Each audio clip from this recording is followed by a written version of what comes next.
Hello दोस्तों, तो आप सबका बहुत बहुत स्वागत है घनश्याम वर्ल्ड के इस यूट्यूब चैनल में। तो दोस्तों, आज की जो वीडियो है, आज की वीडियो में हम यूनिट 2 मतलब चैप्टर 2, चैप्टर 3, 4, 9, 10 और 11 के इम्पोर्टेंट ऑब्जेक्टिव करने वाले हैं, जो सबके लिए इम्पोर्टेंट है। सबके लिए ये ऑब्जेक्टिव है जो बहुत ज़्यादा इम्पोर्टेंट है, स्पेशली उनके लिए जिनका 11 तारीख को मंगलवार के पेपर है, मंगलवार को केमिस्ट्री का पेपर है उनके लिए, और ओवरऑल सभी के लिए और ऑल बोर्ड के लिए जो ऑब्जेक्ट हैं वो इम्पोर्टेंट हैं। इन्हीं यूनिट में से आपके ऑब्जेक्ट बनेंगे, और इन यूनिट में से जो ऑब्जेक्ट बनेंगे, अगर इस वीडियो को देख लेते हैं तो लगभग आपसे सभी ऑब्जेक्ट जो है ना बन जाएंगे जो एग्ज़ाम में आने हैं। ठीक है ना, तो ज़रूर देखें और पूरा वीडियो देखें। तो स्टार्ट करते हैं। तो दोस्तों, आपको बता देते हैं, ये जो सभी ऑब्जेक्ट हैं ये कंबाइंड हैं, तो इनको हम देखते हैं और स्टार्ट करते हैं।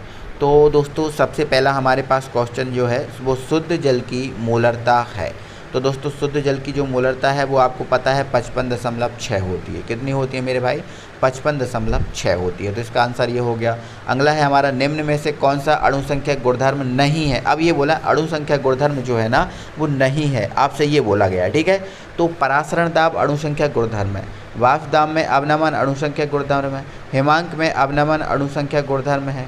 ठीक है, क्वथनांक में उन्नयन अणुसंख्यक गुणधर्म है।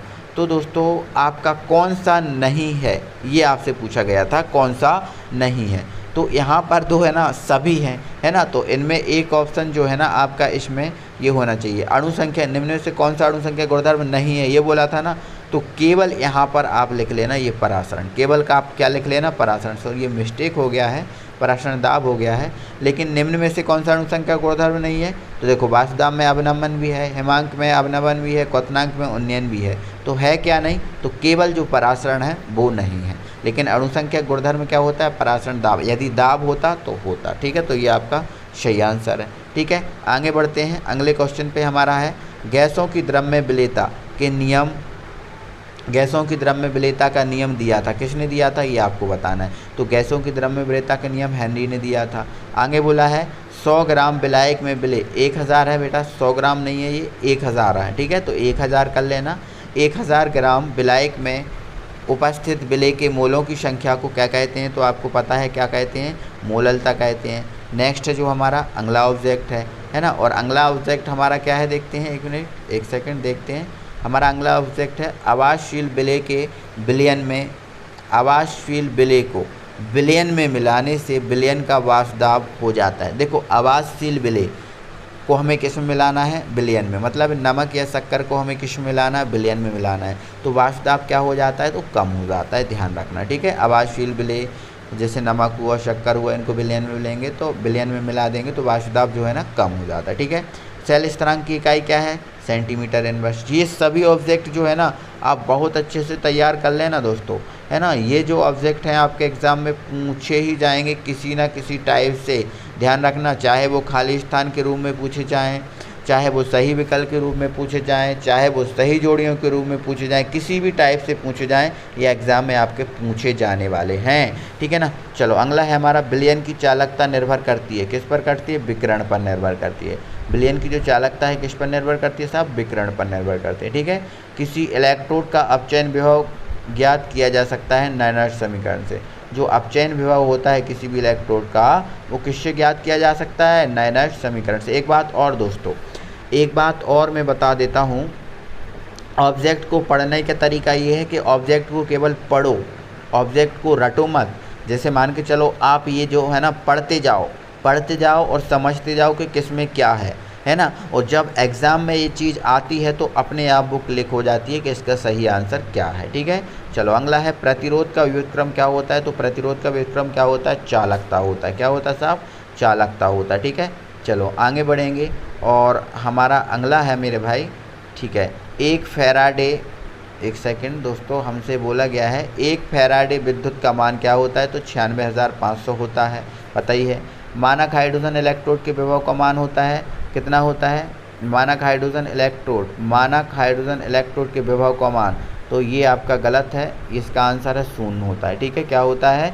0 होता है। ठीक है, नेक्स्ट है, तनुता बढ़ाने पर विशिष्ट चालकता, ये लिखा है ना, विशिष्ट चालकता घटती है। तनुता बढ़ाते हैं तो कौन सी चालकता घटती है? विशिष्ट चालकता घटती है। लेकिन जो चालकता है वो बढ़ती है ना। चालकता जो है ना वो बढ़ती है ना, लेकिन विशिष्ट चालकता जो है ना घटती है। ठीक है, तो ध्यान रखना कि विशिष्ट चालकता घटती है, लेकिन मूलर और जो आणविक चालकताएं होती हैं वो तनुता बढ़ाने पर बढ़ती हैं। ध्यान रखना कि विशिष्ट चालकता घटती है और मूलर और आणविक चालकताएं तनुता बढ़ाने पर बढ़ती हैं। याद रखोगे आप इनको। ठीक है, नेक्स्ट है विशिष्ट चालकता का मात्रक, तो आपका ओम इनवर्स सेंटीमीटर इनवर्स, ये तो आपको पता ही होगा। विद्युत प्रवाहित नहीं करते, कौन नहीं करते? कुचालक नहीं करते। क्या जानते नहीं है? बिल्कुल जानते हैं, है ना। यहाँ पर बोला है तुल्यांक की चालकता का मात्रक, तो ohm inverse centimetre square equilibrium inverse. ठीक है, अगर यही जो मात्रक है ना वो मोलर चालकता का होता तो ई क्यू की जगह पे क्या हो जाता? मोल इनवर्स हो जाता। क्या हो जाता मेरे भाई? Mole inverse. तो तुल्यांक की चालकता का मात्रक आपका ये है, और यदि मोलर चालकता का होता तो मोल आ जाता है इसमें। ठीक है, विशिष्ट प्रतिरोध का मात्रक ओम इंटू सेंटीमीटर। कितना बढ़िया आंसर है ना। विशिष्ट चालकता का मात्रक होता है। अब यहाँ पर देखो विशिष्ट प्रतिरोध का था, अब विशिष्ट चालकता का बोला है। ठीक है, तो देखो इधर आ जाएगा ओम इनवर्स सेंटीमीटर इनवर्स, ये है विशिष्ट चालकता का मात्रक। क्या है? Ohm inverse centimetre inverse. Clear है? चलो आगे बढ़ते हैं मेरे भाई। रासायनिक अभिक्रिया की दर जो है ना निर्भर करती है, वो किस पर निर्भर करती है? सक्रिय द्रव्यमान पर निर्भर करती है। किस पर निर्भर करती है? सक्रिय द्रव्यमान पर निर्भर करती है रासायनिक अभिक्रिया की दर। ठीक है ना। चलो नेक्स्ट है अभिक्रिया की दर का मात्रक। जो अभिक्रिया की दर है, इस अभिक्रिया की दर का मात्रक क्या है? Mole litre inverse second inverse. द्रव अनुपाती क्रिया के नियम का प्रतिपादन किसने किया था? तो यहाँ पर गुलबर्ग, यहाँ पर गुल लिखा है ना, ये क्या लिख लेना? गुलबर्ग और तथा बागे ने, गुलबर्ग तथा बागे ने, तो गुल लिख लेना, गुलबर्ग तथा बागे ने दिया था। ठीक है ना भाई, है ना। आगे बढ़ेंगे। और अभिक्रिया की आणविकता का मान नहीं होता, शून्य नहीं होता। अभिक्रिया की जो आणविकता है वो कभी भी शून्य नहीं हो सकती, वो हमेशा पूर्णांक में होती है। अभिक्रिया की जो आणविकता होती है ना मेरे भाई, हमेशा कैसी होती है? पूर्णांक में। ये चीज़ याद रखना, हमेशा कैसी होती है? पूर्णांक में। कभी भी इसका मान शून्य नहीं होता। ठीक है, और ना ही इसका मान ऋणात्मक होता है, हमेशा पूर्णांक में 1, 2, 3 या 4 ऐसे हो सकती है। ठीक है ना। बढ़ो आगे। ठीक है, और आगे बढ़ते हैं। ये आपको देखेंगे एग्जाम्पल हैं। उसने बोला है एथिल एसीटेट का अम्लीय माध्यम में जल अपघटन एक कौन सी कोटि की है? आभासी। यहाँ पर भा लिखा हुआ है। ठीक है, ये भा बना लेना। आभासी या एक अणुक, आभासी एवं एक अणुक, ऐसा लिख लेना। आभासी एवं एक अणुक कोटि की अभिक्रिया है। ठीक है ना। तीव्र अभिक्रियाएँ 10⁻⁻14, ये -14 लिखा है, सेकंड में से भी कम समय में संपन्न हो जाती हैं। 10⁻⁻14 समय सेकंड से भी कम। कौन सी अभिक्रिया? तीव्र अभिक्रियाओं की बात चल रही है। ठीक है, नेक्स्ट है आर्यनियत समीकरण के बराबर AE⁻EA/RT के द्वारा प्रदर्शित किया जाता है। कौन सा समीकरण? आर्यनियत समीकरण। ध्यान रखना, तो ये आर्यनियत समीकरण भी इम्पोर्टेंट है। और आर्यनियत समीकरण क्या होता है इसको भी आप जल्दी से कंप्लीट कर लेना, क्योंकि एग्जाम में आएगा। ठीक है, तो ये समझ गए, है ना। KAE⁻EA/RT। नेक्स्ट है प्रथम कोटि की अभिक्रिया के लिए अर्ध आयुकाल का सूत्र क्या है? तो प्रथम कोटि की अभिक्रिया के लिए अर्ध आयुकाल का सूत्र क्या है? T1/2 बराबर 0.693/K। ये है ना 0। ये और एक बात और है, शून्य और प्रथम कोटि की जो अभिक्रिया है इनके लिए अर्ध आयुकाल के व्यंजक जो है ना वो भी निर्मित कर लेना, ये एग्जाम के लिए इम्पोर्टेंट है। ठीक है, चलो इतना कंप्लीट हो गया। तो ये याद रखना है आपको चीज़ों को, है ना। दाब बढ़ाने से गैसीय अभिक्रिया का दर पर क्या प्रभाव पड़ता है? तो दाब बढ़ाने से गैसीय अभिक्रिया की दर पर क्या होता है? बढ़ जाती है। नेक्स्ट है विकिरण के अवशोषण से संपन्न होने वाली क्रियाएं क्या कहलाती हैं? प्रकाश रासायनिक अभिक्रियाएं। तो ध्यान रखना, ये ऑब्जेक्ट इंपॉर्टेंट है आपका, ध्यान रखना। प्रकाश के अवशोषण से संपन्न होने वाली क्रियाएं क्या कहलाती हैं? प्रकाश। देखो विकिरण मतलब प्रकाश, विकिरण मतलब क्या? और विकिरण के अवशोषण जो होगी वो प्रकाश रासायनिक अभिक्रियाएँ होंगी। नेक्स्ट है शून्य कोटि की अभिक्रिया के लिए T1/2 किसके समानुपाती होता है? तो क्रिया कारक की प्रारंभिक सांद्रता के। शून्य कोटि की अभिक्रिया के लिए T1/2 किस पर निर्भर करता है? क्रिया कारक या अभिकारक, क्रिया कारक या अभिकारक की सांद्रता पर, है ना। वो होता ना T1/2 समानुपाती A सिद्ध किया था, तो A अभिकारक की सांद्रता थी, मतलब उसके बारे में बताया गया। ठीक है, तो थोड़ा सा क्वेश्चन को समझो, है ना। वीडियो को स्लो कर लो चाहे तो, है ना। मैं आपका इसलिए कर रहा हूँ ताकि आपका समय ख़राब ना हो, इसलिए मैं स्पीड से चल रहा हूँ, ठीक है। समय के किसी विशेष क्षण पर किसी अभिकारक या उत्पाद के सांद्रण में परिवर्तन की दर उस समय कौन सी दर कहलाती है? तो तात्क्षणिक दर कहलाती है, ठीक है। किसी क्षण बोला ना, विशेष क्षण, विशेष क्षण मतलब तुरंत में, विशेष क्षण मतलब तुरंत में, मतलब तात्क्षणिक होगा ना, ठीक है। आगे आपसे बोला गया है कि NiCO का होल ट्वाइस का IUPAC नाम, बहुत सिंपल है। 4 है ना CO, तो टेट्रा कार्बोनिल, और Na को क्या बोलती है? निकिल। टेट्रा कार्बोनिल निकिल, और ऑक्सीकरण अवस्था यहाँ 0 आने वाली है इसकी, है ना। तो ब्रैकेट में आप 0 भी लिख सकते हो, है ना। मोहल लवण क्या है? तो मोहल लवण क्या है? द्विक लवण है। क्या है? द्विक लवण है। तो ध्यान रखना मोहल लवण क्या है? द्विक लवण है। नेक्स्ट है प्रस्फुट रोधी कार्बधात्विक यौगिक का सूत्र क्या है? तो PbC2 5 का होल 4, ये है। नेक्स्ट है इलेक्ट्रॉनिक युग्मता संलग्नी कहलाता है। इलेक्ट्रॉन युग्मता, यहाँ पर युग्मता है ना, इलेक्ट्रॉनिक युग्मता संलग्नी कहलाता है, ध्यान रखना। इलेक्ट्रॉनिक युग्मता संलग्नी कहलाता है, इस चीज़ को आप याद रखोगे मेरे भाई। संलग्नी तथा धातु आयन के मध्य उपसय संयोजक बंध होता है, ठीक है। यहाँ पर बोला गया है ना संलग्नी मतलब लिगेंड, संलग्नी कोई अलग बात नहीं होती बेटा, है ना, लिगेंड होता है। लिगेंड तथा धातु आयन के मध्य कौन सा बंध होता है? उपसय संयोजक बंध होता है। यहाँ पर इसका बोला है कि इसकी समन्वय संख्या कितनी है? तो आपको दिख रहा है ना ये 6, ये जो यहाँ पर जो भी संख्या होती है वो समन्वय संख्या होती है। तो यहाँ 6 है, तो समन्वय संख्या क्या हो गया? 6 हो गया, ठीक है। नेक्स्ट बोला है EDTA खालिस्तान लिगेंड है, तो हेक्सादंतो। EDTA कौन सा दंतुर है? हेक्सादंतुल्य है ना। इसमें I की मात्रा लगाना है ना, हेक्सादंतुर है, ठीक है। चलो जल्दी जल्दी हम कंप्लीट करा देते हैं ताकि आपका कोई समय ख़राब ना हो, ठीक है। और आपका एग्ज़ाम भी है तो आपको तैयारी बहुत सारी करनी होगी फिर, है ना। जिसको वीडियो अच्छा लग रहा है तो एक बार वीडियो को लाइक करें दोस्तों, आपकी के लिए इम्पोर्टेंट ऑब्जेक्ट लेकर आया हूँ मैं, ठीक है। तो जिसने भी वीडियो को लाइक नहीं किया है वो वीडियो को लाइक कर दें, अपने फ्रेंड सर्कल में वीडियो शेयर कर दें, और मोस्ट इम्पोर्टेंट जो है ना आपके लिए ऑब्जेक्ट हैं ये, ठीक है। तो आपको तैयार सबको करना है इनको, ठीक है। चलो संकुल द्वारा, ये आपका कोई संकुल है ना, इसके द्वारा जल में दिए गए कुल आयनों की संख्या आपकी कितनी होगी? तो 2 ही होगी। ये जो संकुल है एक यहाँ से वियोजित होगा, मतलब दिख रहा है ना, यहाँ से ये अलग हो जाएगा और जो Cl दिख रहा है ये अलग हो जाएगा, मतलब जो ब्रैकेट दिख रहा है ना, ब्रैकेट के अंदर वाला पूरा अलग हो जाएगा और Cl अलग हो जाएगा, मतलब 2 ही आयन बनेंगे, ठीक है, एक प्लस का और एक माइनस का, ठीक है ना। चलो आगे बढ़ेंगे और हमारे पास अगला ऑब्जेक्ट है ऐसे उदासीन अणु या आयन जो केंद्रीय धातु परमाणु के साथ उपसय संयोजी बंध बनाते हैं, क्या कहलाते हैं? देखो ऐसे उदासीन अणु या आयन जो केंद्रीय धातु मतलब केंद्र जो आपका संकुल होता है उस संकुल में केंद्रीय धातु परमाणु से कौन जुड़ा होता है? लिगेंड जुड़ा होता है, तो संलग्नी या लिगेंड, ठीक है, सही बात है ना।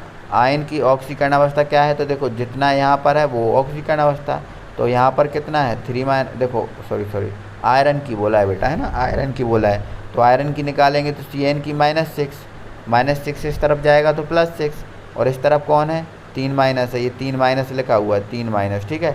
तो 3 प्लस में से +6 में से 3 माइनस जाएंगे तो प्लस के 3 बचेंगे, ठीक है। क्या कार्बधात्विक यौगिक प्रकृति में पाए जाते हैं? बिल्कुल नहीं पाए जाते। कार्बधात्विक यौगिक प्रकृति में नहीं पाए जाते, इनको प्रयोगशाला में बनाया जाता है, ठीक है। किस प्रकार के संकुल के IUPAC नामकरण में ऐट लगता है? तो ऋणायन संकुल आयन में, ठीक है, ऋणायन संकुल आयन में क्या लगता है? ऐट लगता है, लगा दे नहीं देते हैं ना, ऐट लगा देते हैं अंत में, है ना। चलो नेक्स्ट है हमारा, अब ये दोस्तों यूनिट 10 के ऑब्जेक्टिव जो है ना वो आ चुके हैं। एल्किल हैलाइड Mg के साथ शुष्क ईथर की उपस्थिति में बनाता है, एल्किल हैलाइड Mg के साथ शुष्क ईथर की उपस्थिति में क्या बताता है? ग्रिग्नार्ड अभिकर्मक बनाता है। किसका द्विध्रुव आघूर्ण सर्वाधिक होता है? ये मोस्ट IMP क्वेश्चन है ना, क्लोरोफॉर्म का होता है। क्लोरोबेंजीन तथा क्लोरल की क्रिया से क्या बनता है? DDT बनता है, बहुत बढ़िया मेरे भाई, है ना। सेंड मेयर लिखा है मेरे भाई, है ना, एक सेकंड मेरे भाई, थोड़ा सा हम इसको ऊपर स्क्रॉल करते हैं, इसमें ये केवल लिखा दिख रहा है ना, सेंड, केवल सेंड दिखा रहा है ना, तो ये सेंड मेयर है पूरा, ठीक है, सेंड मेयर। तो इसने बोला है सेंड मेयर अभिक्रिया का उत्पाद है, तो हेलो एरिन या क्लोरोबेंजीन। हेलो एरिन, ये बड़ी ई की मात्रा लगाना रा में, ठीक है, ये रा में कौन सी मात्रा है? बड़ी ई की मात्रा। हेलो एरिन या क्लोरोबेंजीन आप लिख सकते हो, है ना, हेलो एरिन लिख सकते हो या क्लोरोबेंजीन लिख सकते हो आप, ठीक है ना।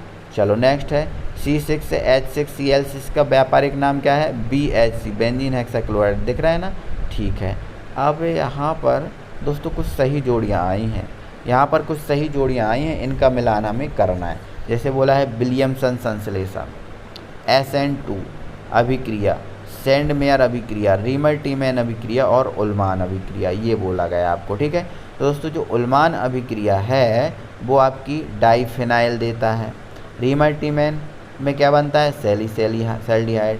सैंडमेयर में हेलोएरिन, ये हेलोएरिन लिखा है, चेक कर लेना। ठीक है, ये हेलोएरिन है, सही से बना लेना। ठीक है, और SN2 अभिक्रिया नाभिक स्नेही द्वितीय कोटि की अभिक्रिया है, ध्यान रखना। और विलियमसन संश्लेषण में क्या बनता है? ईथर बनता है।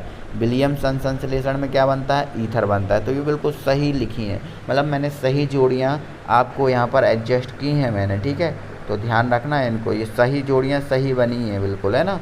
तो ध्यान रखना है इस बात का, है ना?